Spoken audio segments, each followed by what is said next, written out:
تحية طيبة للجميع. طبعا اليوم نحن أمام رأي غريب في قضية مهمة وعقائدية، ألا وهي قضية ظهور المهدي المنتظر عند الشيعة الإمامية الاثنا عشرية. وهذه النظرية يعني تشير إلى أن الإمام المهدي المنتظر سوف لا يظهر في هذه الدنيا، بمعنى أن كل الرأي السائد والمتعارف عند الشيعة الإمامية الاثنا عشرية أن الإمام المهدي سيظهر في آخر الزمان، ولو لم يبقى من الدنيا إلا يوم لطول الله ذلك اليوم حتى يظهر المهدي فيملأها قسطا وعدلا بعدما ملئت ظلما وجورا. إلا أنه في الحقيقة هنالك رأي ملفت وغريب جدا. أول من قال بهذا الرأي بحسب التتبع البسيط اللي هو الشيخ أحمد الإحسائي، اللي من عنده ظهرت الفرقة الإحسائية أو عفوا أو الشيخية، يسموهم الفرقة الإحسائية أو الشيخية، واشتهرت بالشيخية. يقول الشيخ أحمد الإحسائي: أما ظهوره عجل الله فرجه وبيان زمانه ومكانه، فاعلم أن الدنيا هذه قد خاف فيها من الأعداء، فلما فر من هذه المسمات الدنيا وراح انتقل إلى الأولى.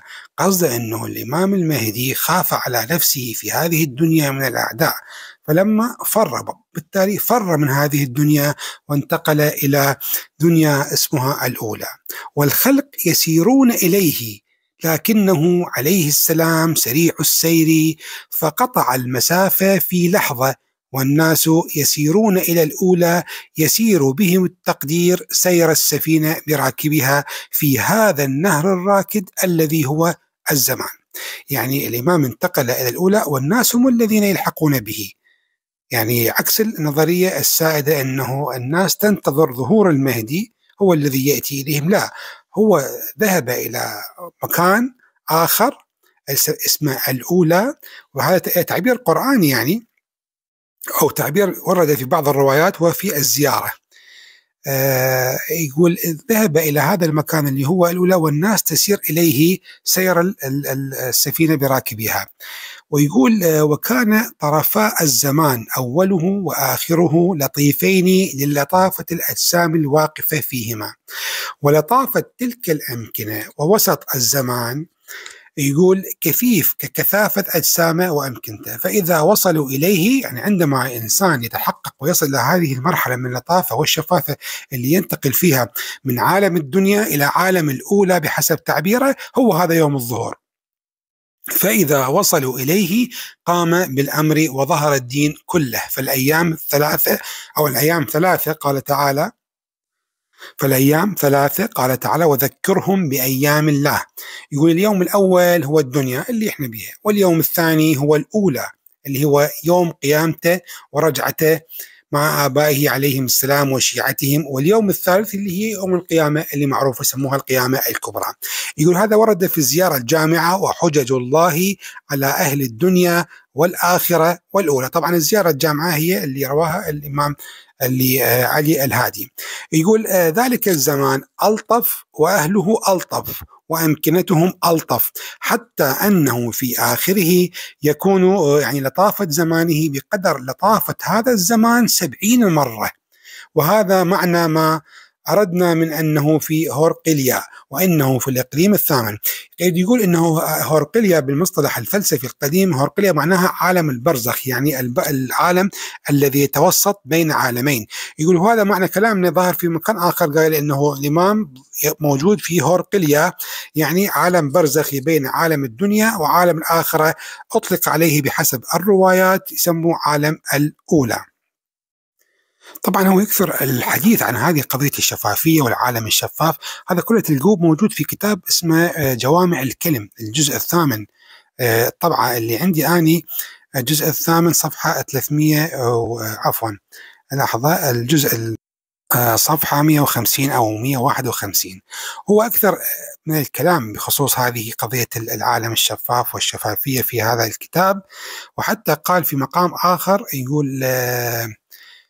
يقول نعم يكون العالم كله عند قيام القائم عليه السلام من الأرض والناس والأنعام والنبات أصفى من هذه الحالة التي نحن فيها، مثل صفاء أجساد الأولياء والأنبياء في هذا الزمان، بمعنى أنهم خفوا من أثقال الذنوب، بحيث لو سار انطوت له الأرض لغلبة النور عليه وإن كان كثيفا في الظاهر، ولأجل ذلك يرون الملائكة والجان ويدركون أشياء نعجز عنها، ويحصل للمؤمن قوة 40 رجلا إلى غير ذلك.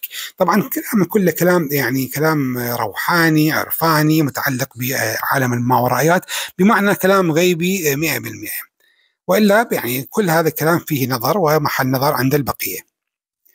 وأيضا في مكان آخر من نفس الكتاب الجزء التاسع يقول صفحة 383 جوامع الكلم، يقول بعد أن كانت يعني يقول إن أيام الرجعة من درجات البرزخ وهورقليا وإن كانت في الدنيا، ويقول بالدنيا هاي يعني هو برزخ بين الدنيا والآخرة، مرات يحسب على الدنيا، يقول ولكنه عالم لطيف غير مرئي، لابد الإنسان يسعى حتى يصل إلى ذلك العالم بأن يجعل روحه ونفسه لطيفة بحيث تصير سنخية بين جسمه وذاك العالم اللي قصده.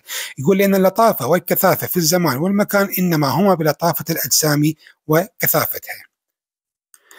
طبعا ويظهر أنه أحد يعني خلينا نقول المعاصرين، وهو آية الله العظمى السيد يعني محمد حسين الطباطبائي، هذا العالم النحرير الفيلسوف صاحب تفسير الميزان، له رأي مقارب أو لعله نفس الرأي يذهب، أنه الإمام المهدي المنتظر يظهر في عالم برزخي بين الدنيا والآخرة اللي هو اسمه عالم الأولى، ويشير إلى ذلك في كتاب تفسير الميزان في الجزء الثاني صفحة 111 و112 في ذيل تفسير الآية 111 و112 من سورة البقرة. فنلاحظ أنه يقول في هذه الآية 211-212 من سورة البقرة: وهذا يفيد أن يوم الرجعة من مراتب يوم القيامة، وإن كان دونه في الظهور لإمكان الشر والفساد فيه في الجملة دون يوم القيامة. يعني هذا اللي اسمه يعني الهورقليا أو العالم البرزخي أو عالم الأولى، يقول دون يوم القيامة، لأن إمكانية الشر والفساد موجودة فيه، وبالتالي سوف يظهر المهدي في هذا اليوم، لأنه لو لم يكن هناك شر وفساد في هذا اليوم لما كان هنالك داعي من ظهور المهدي في ذلك اليوم. ولذلك ربما ألحق به يوم ظهور المهدي عليه السلام أيضا لظهور الحق فيه أيضا تمام الظهور، وإن كان هو أيضا دون الرجعة. ويقول: وقد ورد عن أئمة أهل البيت أيام الله 3: يوم الظهور ويوم الكرة ويوم القيامة، وفي بعضها أيام الله 3: يوم الموت ويوم الكرة ويوم القيامة، وهذا المعنى أعني الاتحاد بحسب الحقيقة إلى آخر كلامه. فيقول أنه الظهور هذا ممكن أن يكون يعني ربما ألحق به ظهور المهدي أيضا لظهور الحق فيه في هذا الرتبة اللي هي يوم الرجعة، ليعتبروها هي النشأة الأولى اللي هي نشأة بين عالم الدنيا وعالم الآخرة. حقيقة رأي ملفت.